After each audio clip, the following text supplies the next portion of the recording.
देखो बेटा, ये चर्च है, यहाँ गौर रहते हैं। अरे देखो, ये मस्जिद है।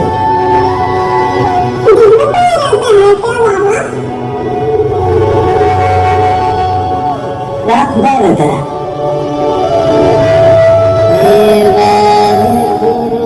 बेटा गुरुद्वारा है, वाहे गुरु का स्थान।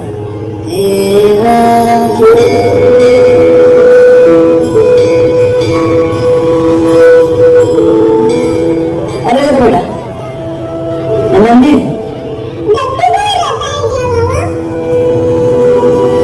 यहाँ भगवान रहते हैं।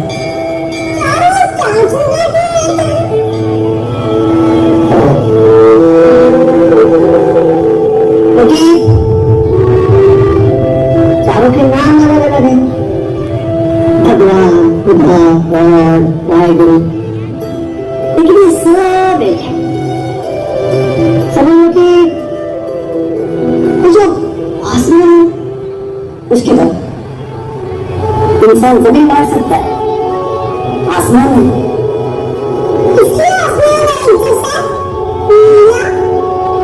हाँ, आसमान एक है, इसी चीज का रंग एक है।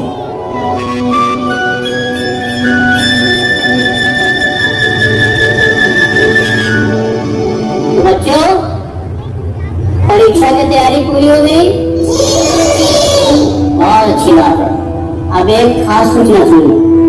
इस बार अंग्रेजी हुकूमत ने एक नया प्रयोग किया है। जिले के हर विद्यालय को श्रेणीबद्ध किया गया है। प्रत्येक विद्यालय से टॉप करने वाले छात्र को आमंत्रित किया जाएगा, रात्रि भोज दी जाएगी, साथ ही साथ उनके माता पिता को भी सम्मानित किया जाएगा। जाहिर सी बात है, हमारे विद्यालय से भी टॉप करने वाले छात्र को और उसके माता पिता को वहां आमंत्रित किया जाएगा। लेकिन इसके लिए आप लोगों को एक खास परीक्षा देनी होगी। आप लोगों को उस परीक्षा में भाग लेना होगा, समझ गए? अच्छा ये बताओ, कौन कौन इस परीक्षा में टॉप करना चाहेगा?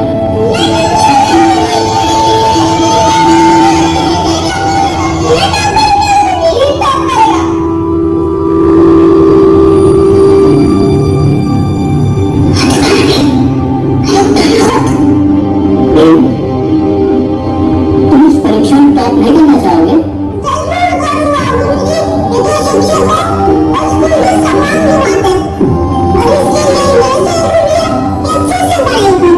बहुत अच्छी बात कही तुमने। चलो बच्चों, हमें ये बात धीरे से सीखनी चाहिए। उत्साह होना अच्छी बात है, लेकिन उस उत्साह का प्रयोग हम कहाँ करते हैं, ये भी देखने वाली बात है। हम टॉप करेंगे ये चिल्ला चिल्ला कर बोलना है, या परीक्षा के लिए ध्यान लगाकर पढ़ना है? समझ गए?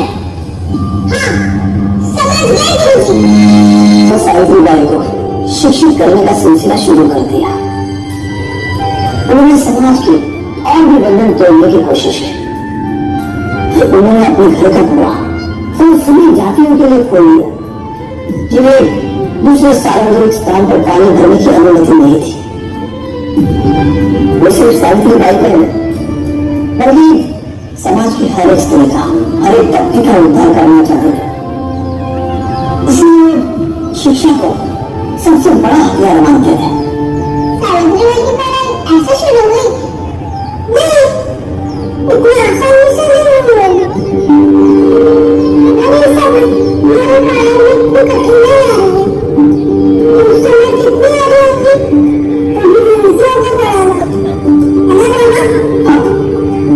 तुम सही कर रही थी। इसलिए ज्योतिराव ने सावित्री बाई फुले को सालों तक घरवालों से छूट के पढ़ाया। अब मैं आपको एक वाक्य देता हूँ, इसे आप घर जाकर संस्कृत में अनुवाद करके लाएंगे। चलो लिखिए। मोहन पाठशाला जाता है।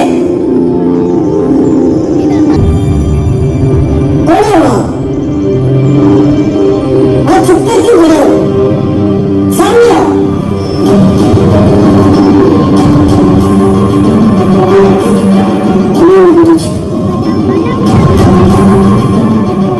अल्लाह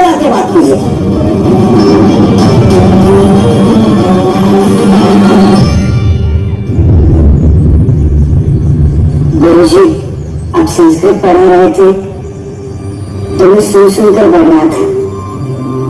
मुझे पता है कि आप अंदर आकर पढ़ने की इजाजत नहीं दोगे। दिखाओ क्या लिखा।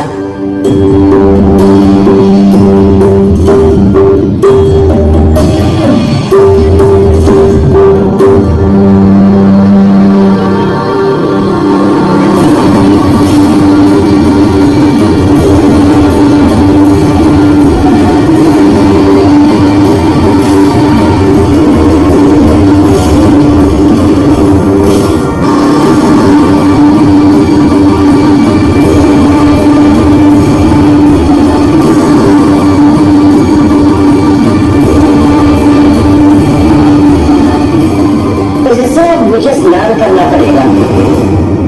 हिम्मत कैसे हुई छोटी जात का होकर संस्कृत पढ़ने की। अगर ये कॉलेज नहीं होता तो शीशा पिघलाकर तुम्हारे कान में डलवा देता। संसार की सबसे शुभ भाषा को संसार का सबसे अशुभ आदमी बोलेगा, ये पाप है, घोर पाप। संस्कृत वर्णमाला में कितने स्वर और कितने व्यंजन होते हैं? तेरा स्वर, 35 व्यंजन और 4 अलग हुआ। इसने संस्कृत कैसे पढ़ी? सुन कम से कम अपनी इच्छाओं को अपनी जात से लेकर देखा करो।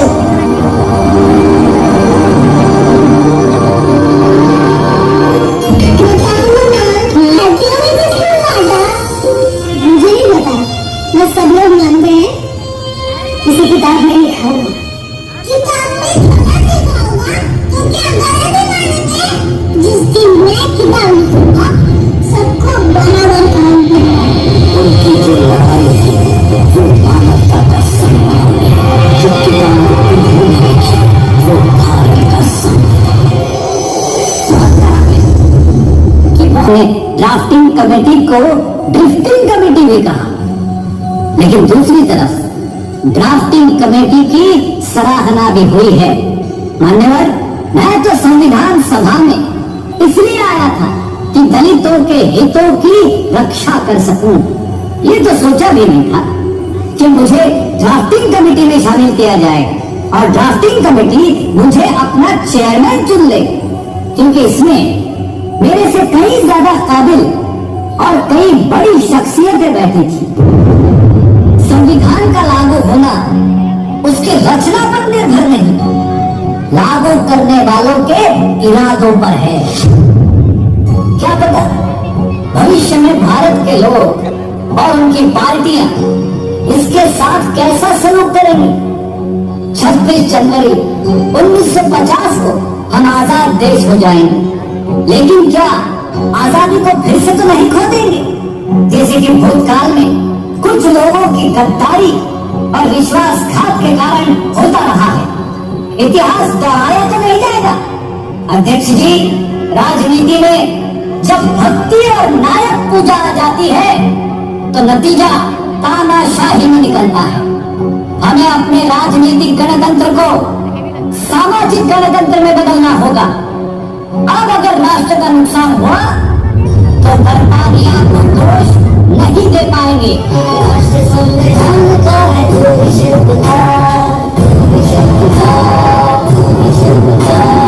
राष्ट्र संविधान का है जो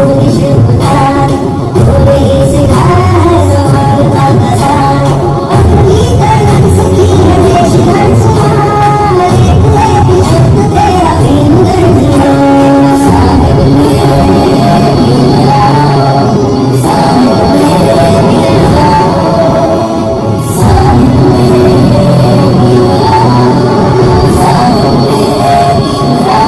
अध्यक्ष जी, संविधान कितना भी अच्छा क्यों न हो, अगर लागू करने वाले अच्छे नहीं होंगे तो संविधान पूरा ही साबित है। भारत के कॉन्स्टिट्यूशन बनाने की बात है। नेहरू जी और सरदार पटेल ने निर्णय लिया दुनिया के। देखिए, आज 26 जनवरी है गणतंत्र दिवस। आज ही के दिन 26 जनवरी 1950 को हमारे देश का संविधान लागू हुआ था और इसे लिखने वाले बाबा साहब डॉक्टर भीमराव अंबेडकर थे।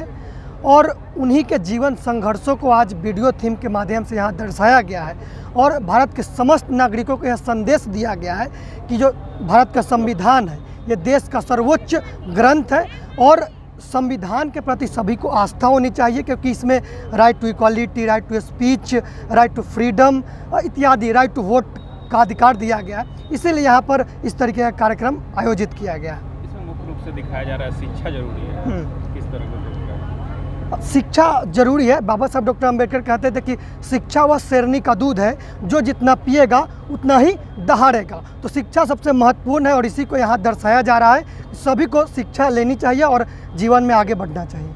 क्या नाम है? मेरा नाम जयप्रकाश कुमार हुआ। जी, क्या कुछ दर्शाए हुए हैं, क्या कुछ उद्देश्य है बनाने का?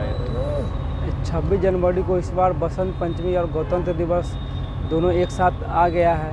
इसमें हम लोग एक नया थीम बनाकर उसको मूविंग शो के माध्यम से दर्शाएं कोशिश की है। क्या कुछ दर्शाए हैं? इसमें बाबा साहब को संघर्षों को दिखाने का प्रयास किए हम लोग, जिसमें बाबा साहब को शिक्षा के लिए कितना कष्ट झेलना पड़ा और उस शिक्षा का यह परिणाम निकला कि जिस देश में बाबा साहब को स्कूल में पढ़ने तक अधिकार नहीं था, उस देश का वो संविधान लिख देते हैं। शिक्षा में इतनी शक्ति है। शिक्षा जरूरी है, बहुत बहुत ज़रूरी है शिक्षा। यही आप दर्शाना चाह रहे जी। हैं? क्या नाम होगा? डब्लू कुमार, क्या हुए संगठन के संस्थापक।